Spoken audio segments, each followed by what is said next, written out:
in all fairness, it's been a mixed bag from India in this Women's World Cup. I mean, I remember thinking before the start of the tournament that India were possibly the second, maybe the third best team in the tournament. I thought there was a bit of a revival coming in around England with Nat Sivabrunt and Charlotte Edwards. But overall, I thought India should have finished 2 or 3, which is where, in all fairness, they should have finished, because they should have won that game against England. I mean, that was a game that was in India's control.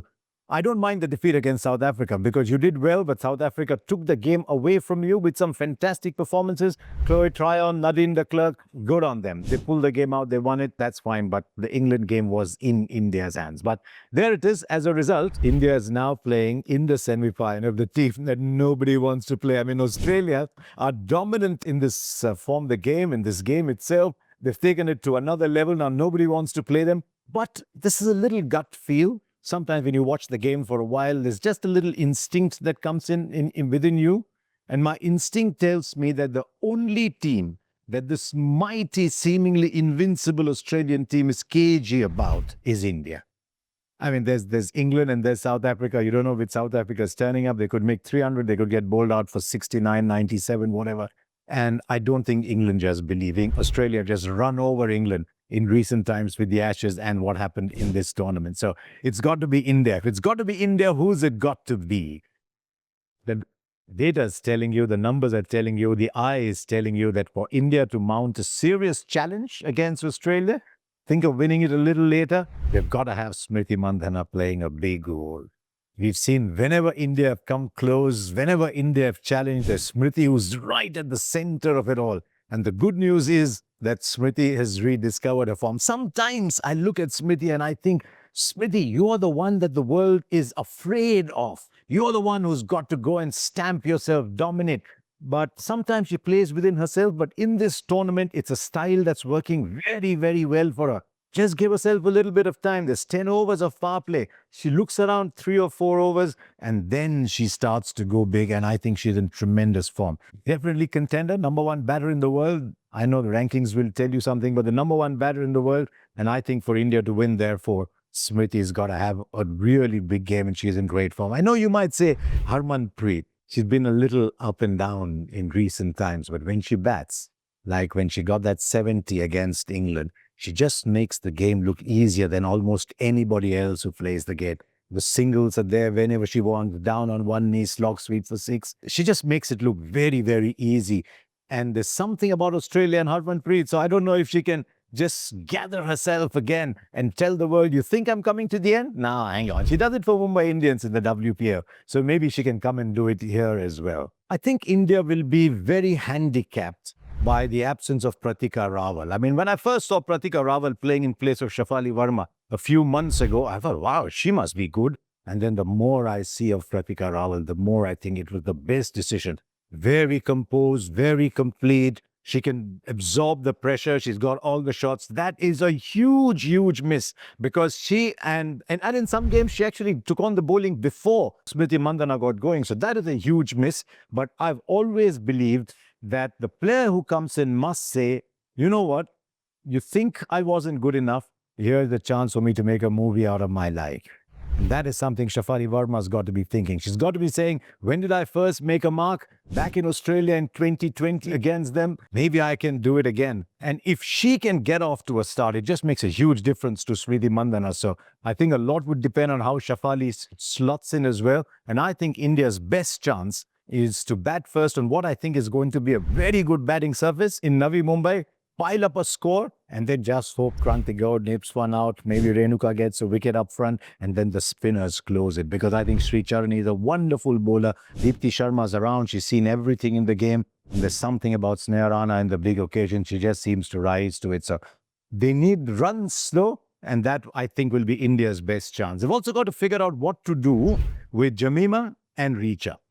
Jamima at 5 is a bit of a comfort factor.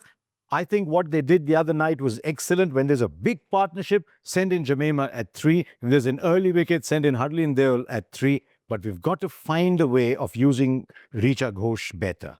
Because sometimes India leave Richa for too late. There's a feeling she's a big, quick hitting 25-30. No, I think the moment you cross 35 overs, straight away, it doesn't matter if you're 1 down or 2 down, I think Richa Ghosh goes in there. So that is where I think India's best chance lies. But I mean, look, you've got to look at the numbers and see what's in front of you. Post that great match at Derby back in 2017, when Harmanpreet made us look at the women's game all very differently, it's 14-2 to Australia. And that includes this recent win in Mullapur. 14-2, that tells you, look, if both teams play to par, then Australia should win, and there's a reason for that. I don't know if Alyssa Heaney will be fit. I've worked with her, I know her now. I think if she's got a 10% chance, she will come out and play. I think she's the biggest game changer in that Australian side. India miss Pratika Rawal, Australia miss Alyssa Heaney. I think India will take that, actually, because you see in recent times, Alyssa, she's just taken the game away from India. She's a fantastic player. Then there's Beth Mooney. Love Beth Mooney. When everybody else is struggling, Beth Mooney is around. Elise Perry, maybe she's coming to the end, but try telling RCB fans what happened, what Elise Perry does on the big day. She's a fantastic player. So Elise Perry up there at 3, Phoebe Litchfield is the player everyone's talking about. But I think at the core of that Australia side are 2 players batting at 5 and 6, Annabelle Sutherland and Ashley Gardner. These are bona fide all-rounders. Both can give you 10 overs, both can score 100. Ash Gardner's got 200.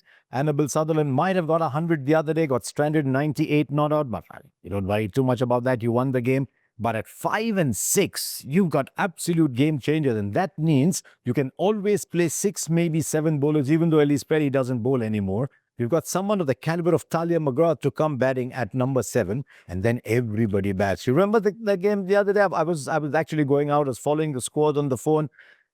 70 for 7, 110 for 8. Then Alana King comes in with Beth Mooney, scores a 50.